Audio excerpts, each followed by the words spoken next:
இன்னைக்கு electronic பிகி bank வாங்கிக்கோம். அதுக்கப்புறம் எப்படி பாஸ்வேர்ட் செட் பண்ணுறது, எப்படி பாஸ்வேர்ட் லாக் பண்ணுறது, அதுக்கப்புறம் எப்படி மணி உள்ளே போடுவான்னு சொல்லித்தரேன். வாங்க வீடியோக்குள்ளே போகலாம். இப்போ இதில் வந்து நான் பாஸ்வேர்டு எப்படி சேஞ்ச் பண்ணுறதுன்னு உங்களுக்கு சொல்கிறேன். ஃபஸ்ட்டு இது வாங்கும்போதே வந்து அவங்க 40 போட்டு 4 டிஜிட்டில் 40 போட்டு பாஸ்வேர்ட் செட் பண்ணியிருந்தாங்க. அதை வச்சு நான் இப்போ உங்களுக்கு ஓப்பன் பண்ணி காமிக்கிறேன். ஸோ பாஸ்வேர்ட் கரெக்டாக போட்டால் அந்த மாதிரி க்ரீன் லைட் எரியும். இதை திருப்பி நம்ம அப்படியே ஓப்பன் பண்ணிடணும்.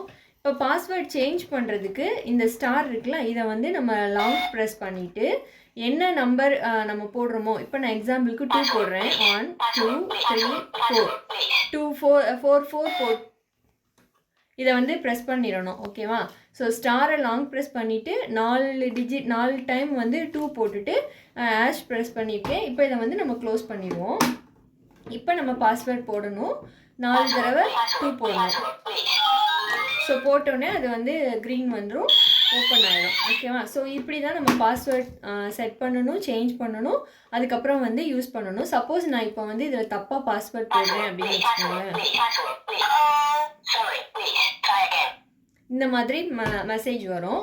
இப்போ வந்து பாப்பா இதுக்குள்ளே எப்படி காயின் போடுறதுன்னு வந்துட்டு மணி அண்ட் காயின் ரெண்டுமே போட்டு காட்டுவா.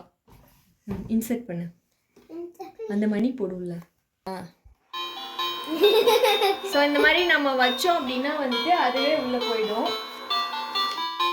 ஜஸ்ட் இந்த மாதிரி நம்ம மணி எடுத்து வெயிட் பண்ணாமல் காட்டுறேன். இப்படி நம்ம வச்சா மட்டும் போதும், அதுவே உள்ளே எடுத்துரும். இல்லை, காயின் போடு.